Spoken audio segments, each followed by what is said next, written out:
What is up, everybody? Welcome to the Love Unscripted podcast. I'm your host, Joseph Wilson, and this is the podcast where we have unscripted conversations with millennials about relationships and dating. So I hope April is treating you all well. Hopefully, wherever you're at in the country, the sun is shining, the flowers are blooming, and hopefully things are blooming in your life.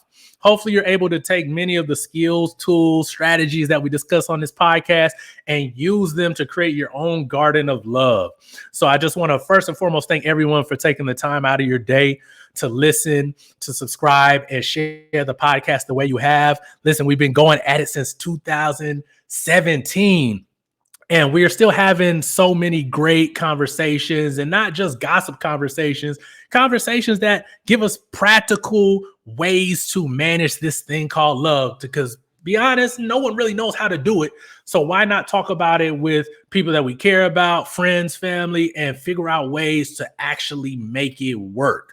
So if you missed last week's episode, listen, you missed a good one. So we had Elon King, who came and had this. Listen, we had a good conversation about why men are not taught about relationships. And he gave so many practical ways that men can get educated on relationships, how we can find a community of other men that are like-minded and actually value relationships, and what we need to do as far as the inner work so that we can find the love that we desire.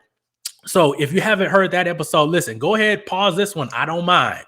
Go ahead, listen to that one, and so you can get caught up. Also, the month of April in the Wake Up in Love relationship community, we're talking about doing relationships on purpose.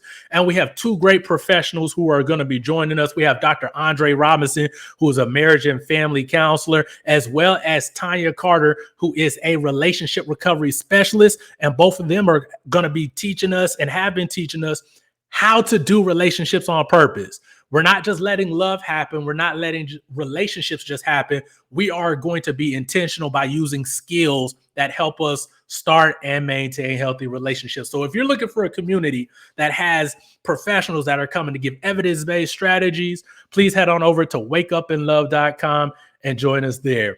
But if you are here, you're here for the conversation. And guess what? I have another great guest. I'm really excited about this. Hold on, let me go ahead and get them in here. Hey, guys. All right. So go ahead and introduce yourself. Well, one, thank you so much for having me, and congratulations on having your podcast since, you said, 2017? That's a huge accomplishment that people are still tuning in. So that definitely means that you are bringing education, you're bringing knowledge, you're bringing values. So congratulations to you on that. Thank you. You're welcome. So, hey, everyone, I am Dr. Canary. I'm a psychiatrist as well as a sex therapist, founder of Mind, Body, Sex, where I have combined my two passions, sexology and psychiatry, which are linked. The more people would recognize and know, to have a great sexual life, you have to have your mental stability. And to flourish in life in general, you have to be willing to kind of explore your mental health. So I help people do that. My practice ranges from children with autism to adults with PTSD, depression, anxiety. For sex therapy, I deal with polyamorous couples. I deal with monogamy couples. I deal with erectile dysfunction. I deal with sexual issues such as sexual assault, as well as low or high libido. So I have a wide range of things that I deal with when it comes to sex, desire, mental health, and sexual health. Oh man, you do so much. You do so much, and I am a fan of your work. For those who don't know, Dr. Canary has been one of the teachers in our Wake Up in Love community, where we talked about how to communicate about sex. So you guys can already guess what we go talk about today. So I have a couple get to know you questions before we get started. So Dr. Canary, we live in a hustle and bustle society. We live in a grind culture. We have a team no sleep that is kind of infiltrating every area of our lives, whether you're a student, whether you're a working professional. There's this ever-present need to be going and going and going. Right. But what are some things that you like to do when you like to disconnect, unplug, and get away from the world? In other words, what do you like to do for self-care? Oh my gosh, that's such a good question, because off camera, remember how I was telling you, like, I'm getting ready to like not do any more podcasts. This is the last podcast I'm going to do for a while.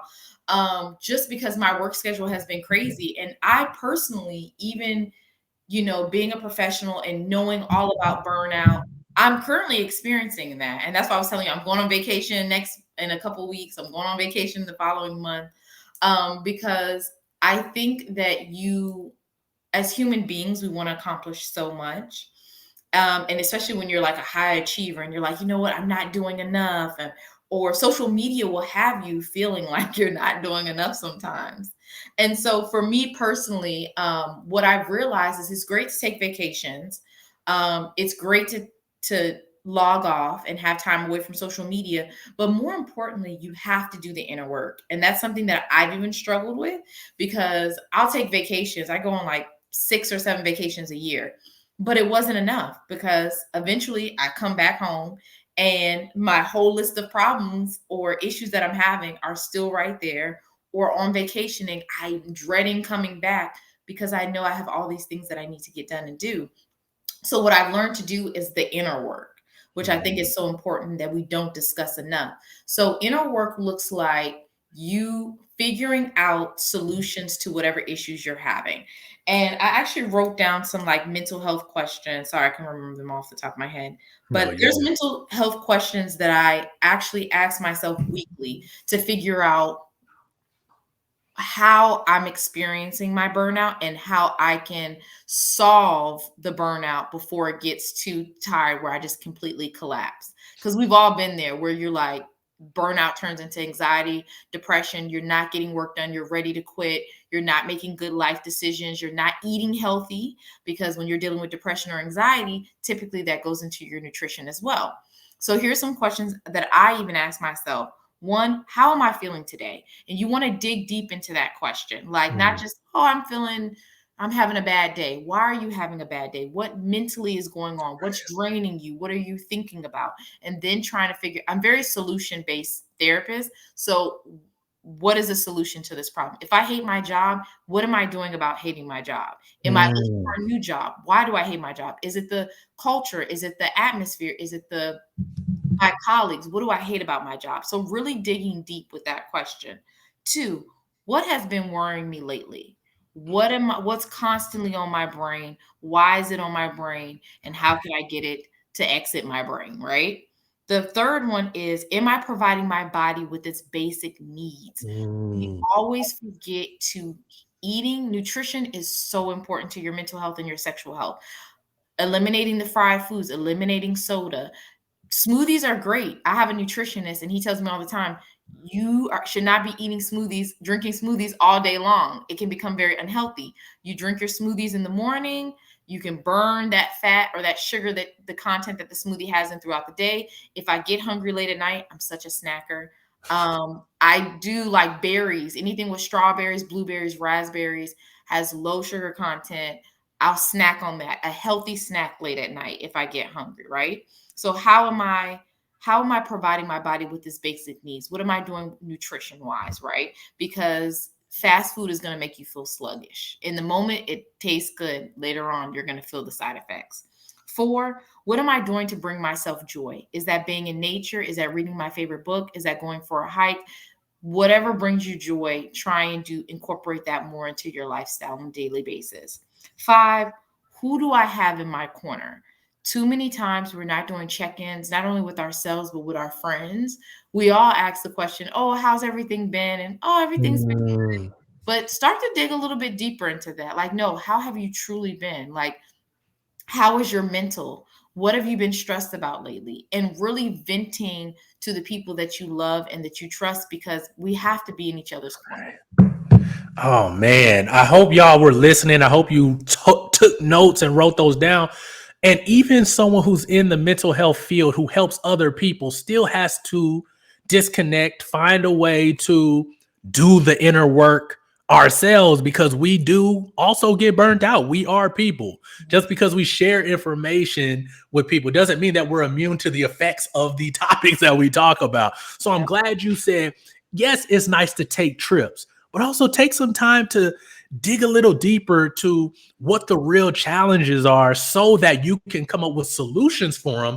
And then that anxiety can start to go down. Because if not, you'll be spending a lot of money going here and there and everywhere, buying new toys and new little gadgets, and the problem is still there. So thank you so much for sharing that. Yeah. Question number 2. What comes to mind when you hear the word love? Oh, you know what? I love love. For me, when I think about love, I think about unconditional. I think about selflessness. I think about affection, deep affection. Um, I think about truly giving 100%, being open-minded, being flexible, um, pleasure. What else? I think those would be like the top things that I think about when I think about love. Oh, cool. And the reason I like to ask, I like to give people a space where they can hear other definitions of love. Mhm. Sometimes I've often heard people say, well, I don't know what love is because I've never seen it or experienced it. But sometimes we can hear what other people consider love and maybe be like, oh, I resonate with that. Yes. That does make me feel love. I do look at love in that way. So I Mhm. think asking that question to people gives other people who may be unsure other definitions, other ways to look at love so that they can start to define it for themselves. I'm Yes. a big fan of, if I don't have it in my community or in my circle, learn it from somewhere else. Yep. Get it Yep. somewhere else. Just because I don't have it in my community or in my sphere of influence doesn't mean that I can't get it from somewhere else. So I Absolutely. like to pull other people's definition for love in. I think So that's beautiful. yep. So we're going to go ahead and get straight into this topic for today. I'm Yeah. really excited. Uh, one of the things that Dr. Canary came in really supported our community is this idea of communication made easy. So here's how we're going to start this. When we're dating, there are so many questions that people ask. The very first date is almost like a mini interrogation of who you are, As it where you're should be. from, As what it you should like to be. what Yep. you Get like straight to to the do, point. What's your credit score?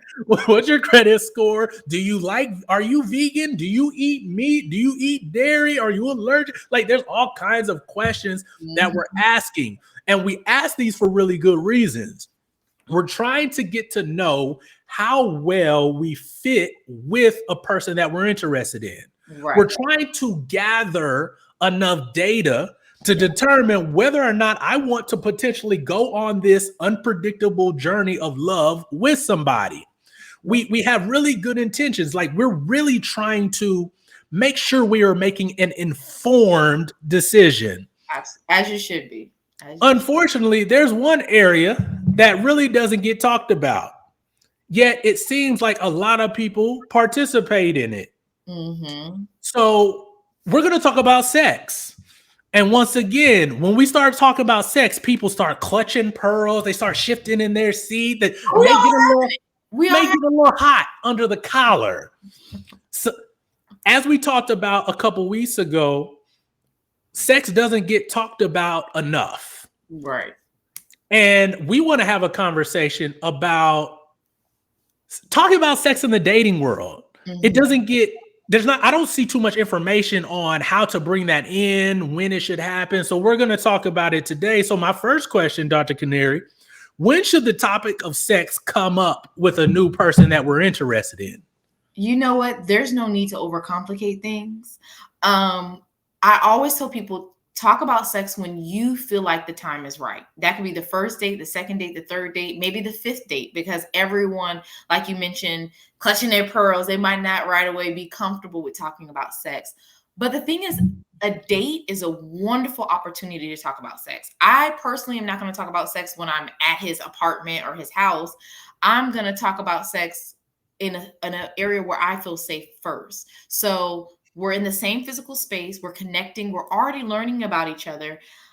When you're already at somebody's house, that can be more so intimidating, especially if you're still getting to know them.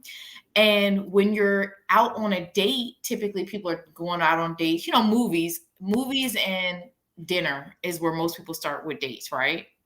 So that's how you build intimacy. It can be an incredible turn on, that it could ignite a spark between you guys. So I always tell people, one, don't feel pressure to talk about date, especially with women. There are no rules about talking about sex on a date. So if you're ready to talk about sex, you might not want to have sex, but if you're just ready to talk about it to make sure that you guys are on the same page, that could be the first date, the second date, or the third date. And for men, I typically tell men to read the room, but what I will say with men is let the woman kind of bring it up first, because I think most men, it's harder for them to talk about sex in a way where women are not going to feel like they're being creeps, or that they're leading with sex. It is harder for men to bring up sex. So I always tell them, let the woman bring it up. If she's attracted to you, if she likes you, eventually it's going to be a conversation. Let her lead into that conversation. That's really important. And I think the fact that it's a big win to have it early on in a dating experience, period. Absolutely. I think it's considered a win. I don't think like we have to have any and every, like the whole thing. Like it don't have to be a 2-hour lecture. Right. But at some point early on, especially when you are starting to understand that this could potentially go somewhere. I mean, that should be something that you talk about. The same way we talk about, where do you see yourself going professionally? Yes. What area of the country do you want to live? Do you want children? These are all very important questions. And I feel like the sex question should come up. Yet there's a time and a place and a way to have it, because it is such an intimate topic that we don't want to just treat it as it's just a casual conversation, because casual in a sense that we're just going to talk about it. It doesn't really mean anything. Right. In that kind of sense. So why might it be important to have the conversation about sex while dating versus waiting until you are 3 years in, or when marriage is like right around the corner? You know why it's important is because everybody's into certain things when it comes sexually, and you want to be upfront about that, because honestly, as you know, sex, communication, and money are typically the top 5 reasons for divorce. It's one of those why people get divorced. Either they're not getting enough sex, they want more of it, or the woman is like, I can't keep up with how extreme my husband or my boyfriend's libido is. And so you want to make sure that you and your partner are on the same page about what you guys like sexually. And you don't have to, and that doesn't mean getting into sexual positions, because that can be very uncomfortable to start with. But having a conversation as in you intend to want to have sex, because there are some women that are like, you know what, I'm on a spiritual journey. I'm not looking for that. I want something casual. And then there are men that are into the same thing. So I always tell people to ask open-ended questions. You don't want to ask closed-ended where it's just yes or no. You want to ask an open-ended question like, tell me what you're into sexually. And then that lets them lead the way. You know what? I'm into this. I'm into that. Because it's important to know what your partner is into, especially if you're trying to date with intention. Then you want to make sure that you guys are on the same page with that. Because what if she says or he says, sex isn't really important to me. I don't see myself being very sexually active in a relationship. Well, if you wait months down the road to know that, that's going to cause other problems, because then you already like this person. You're like, oh, can I deal with this? Can I not deal with this? So I always say, we're adults here, right? If you're trying to figure out if somebody's on the same page with you, the best way to find that is to ask them questions. Exactly. To ask, to have the conversation. And I think that a lot of people, when they don't express things that they like sexually, it's hard for someone to make a decision whether or not they can or can't meet that need. Right. And so then you end up in a relationship, like you said, someone who may not prioritize sex. And if it's high on your priority list, you're already not in alignment. So it doesn't make them a bad person. They're just not the person who's in alignment with the kind of sex frequency you may want. And I think we ask people, what are your hobbies? What do you enjoy about life? But yet we don't ask them what they enjoy about sex. And I think because we have made sex such a, how would I say it? It's taboo. Yes, it's taboo. And we put too much pressure on it sometimes to be where if you don't like certain things, then, oh, what's wrong with you? You're a prude. Or if you have some sexual desires that someone may think that's a little too extreme for me. Right. We place judgment on people for having these without realizing that we're talking about it as a way to gather information so that we can know whether or not this. Listen, there's going to be enough roadblocks in marriage already. Like once you get there, there's enough that life wants to throw at you. But if we can eliminate some of these conversations and get to know people who are in alignment, walking in the same direction we are, that can make the journey a whole lot smoother rather than just going on a whim. Well, and communication is difficult for a lot of people. And for you to be able to communicate your desires, you have to know what they are, right? If you don't have a clear vision on what you want, how are you going to ask for it? And I think that's why a lot of people struggle with having conversations about sex, is because they don't even know how to pleasure themselves. They don't know what makes them excited. They don't know what makes them happy. And so that, for one, is difficult because you can't have a conversation about something that you're unsure of. Right. That self-exploration is important to even be able to talk about it. Because some people haven't been asked, what is it that you like or desire sexually? And for them to be like, whoa, I've never been asked this. Right. And if they don't have, if they haven't had the opportunity to explore, been on that journey, then they really don't know how to respond, which can make it even more difficult to communicate. So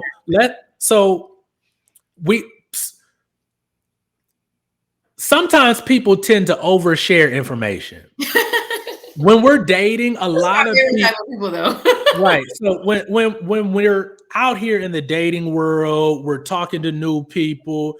We don't necessarily have to share any and everything with every single person that we're come across. There is a such thing as scaring people off, right?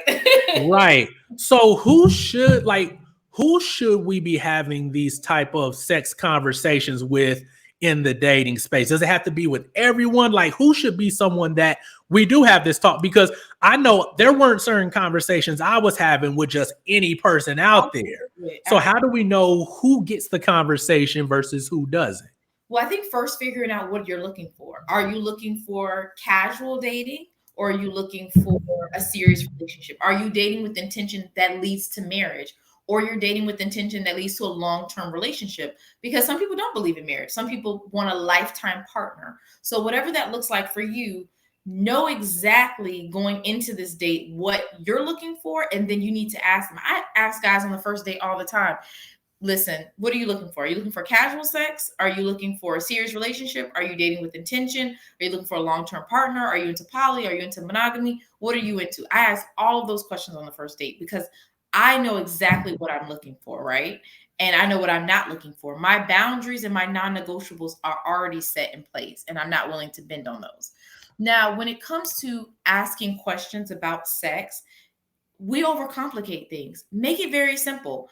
If you know now, let's say I'm on a date and I'm like, okay, we both decided, had a conversation, we both want kids, and he's like, I'm dating with intention, I'm looking for a wife. Okay, I'm dating with intention, I'm looking for a husband. So how do we talk about sex? What questions to ask where it's like, oh, I like to hang off the chandelier? That might freak him out just a little bit.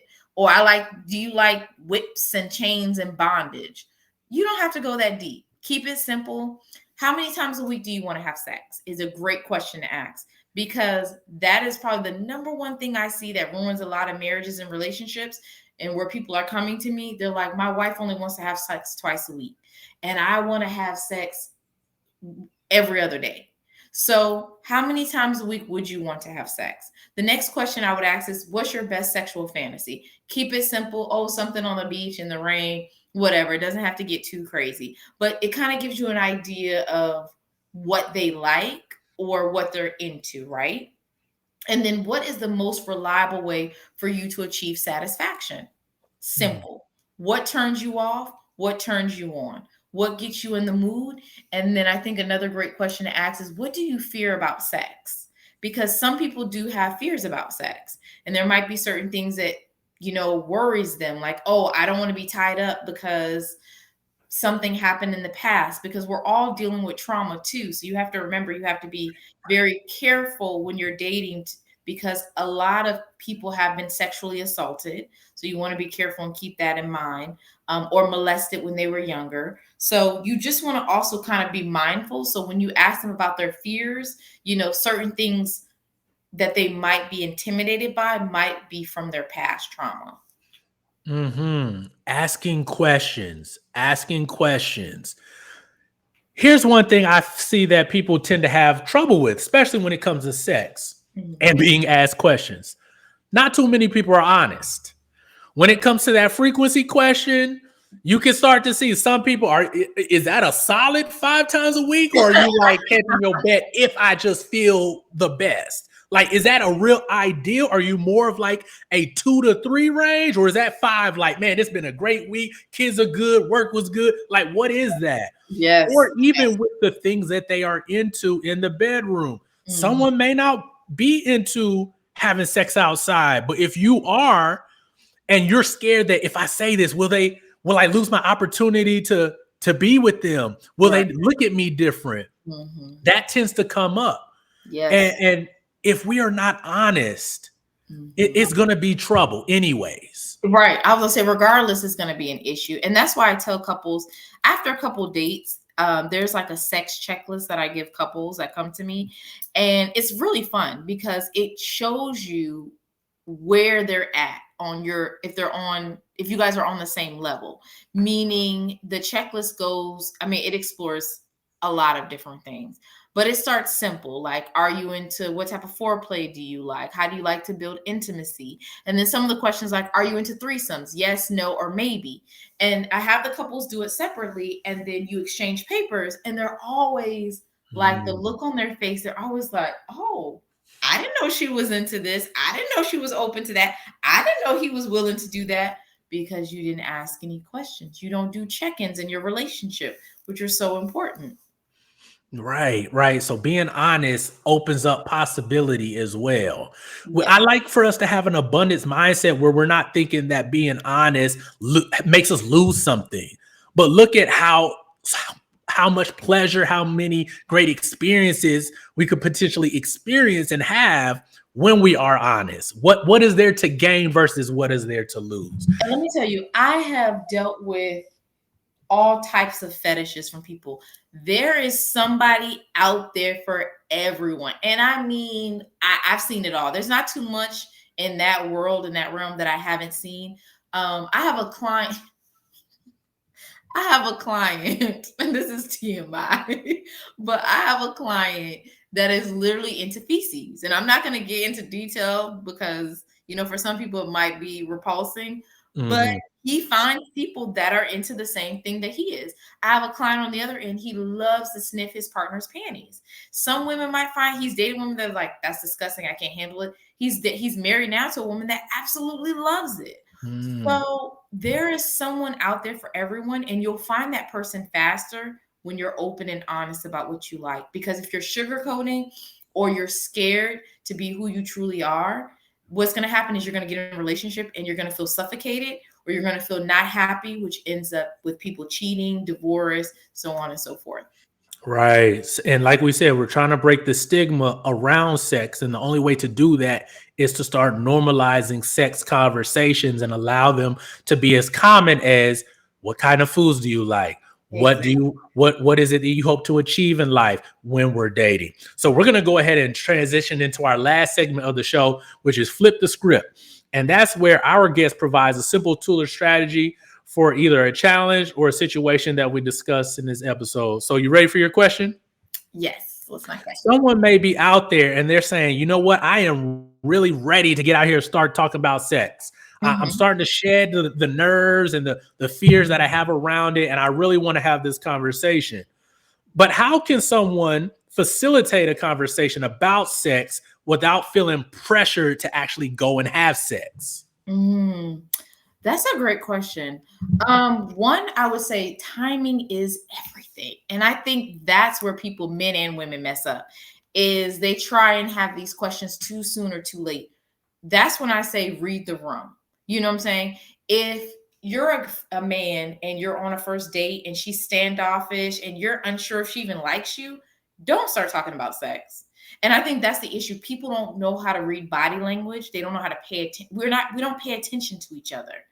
Pay attention to body language. If she's relaxed, sitting back, enjoying herself, laughing, smiling at you, having a great time, then maybe slide it in there. But if you notice like she's giving you attitude, she's acting like she really don't want to be there, she's on her phone the entire time, asking you about sex is not going to make the conversation go anywhere.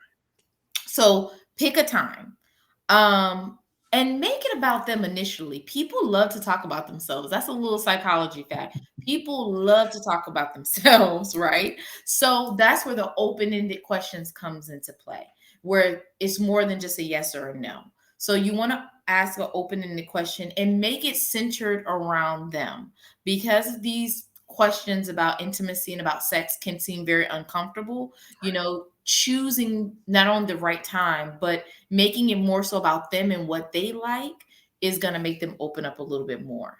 And then you also being honest about what you like, and about, or even a funny story. I always love like icebreakers with funny stories. People love to laugh. Women love to laugh. Like there's literally research studies that show a lot of women pick their mate based off of how much they can make them laugh. Yes, this is a real thing. So definitely put some humor in there if you have a funny story. One time in my earlier 20s, I was trying to be sexy for my man and I had on lingerie and I fell off the bed because I didn't really know what I was doing at the time. So, use some humor, have a funny story to tell. The other most important thing I would say is like, listen. If your partner seems like distant or disinterested in sex, ask questions about sex or talk to them and actually listen and see if that, changes things. So actually making sure that you're engaged, being clear, calm, and direct. Be concise about what you want. Don't be all over the place. Offer reassurance, don't blame them or judge them for what you like. And I think that literally opens up the floodgates to the conversation that you can have. And there you have it. Dr. Canary, thank you for joining us this week. Absolutely. Thank you so much for having me. Please let everyone know where they can find you on the internet and social media. If you're looking to book a consultation for either sex therapy or just regular counseling, you can find me at drmbs.com. If you are interested in more of seeing my personal life, where I do a lot of videos focused on travel, sexual health, and mental health, my personal page is Dr. Canary. That's dr.canary. And then I have my business page that mainly just focuses on sex therapy, as well as mental health, sex education. And my business page is mind.body.sex. And I will have all of her information down in the show notes. So if you're driving, please don't go try to click any links. Love Unscripted is not responsible for any deductibles or any car wrecks. We don't have that kind of insurance over here. Nope. So I just want to thank everyone for listening this week. Please head on over to iTunes, Google Play, Spotify, Stitcher Podcast, comment, rate, subscribe. If you're in podcast land, please head on over to Love Unscripted HD on YouTube, where you can watch the full video episode for this show. Also, if you're looking for a community that has licensed doctors, counselors, and certified relationship coaches, head on over to wakeupandlove.com, where this month's theme is doing relationships on purpose. And listen, this was a great show. And as always, we may not have all the answers, but we will have the conversation. I'll see y'all next time. Peace.